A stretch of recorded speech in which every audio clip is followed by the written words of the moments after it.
Let me give you the history of the school, right? Around about the time of slavery, when slavery was instituted in America in the South, um, black people were denied the right to read the Bible. There was a beautiful book I would always carry with me back before cell phones that was called Tell All the Children Our Story.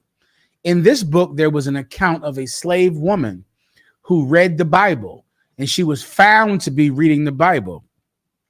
And her eyes were burned out of her head by her slave master with a cattle brand, an old woman.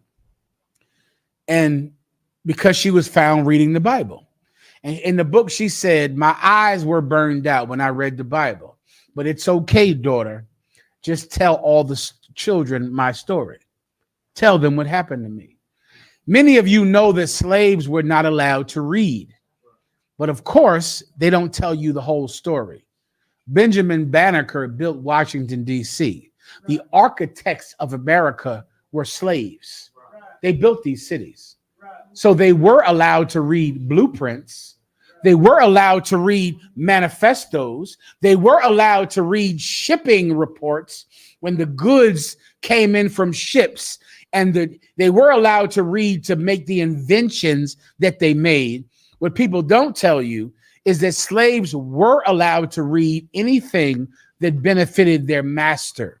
So if you were in charge of goods, you could read how much wool came in that day, how much corn was sold that day, if that was the job that your master gave you. Slaves were allowed to read if it benefited their work for their master.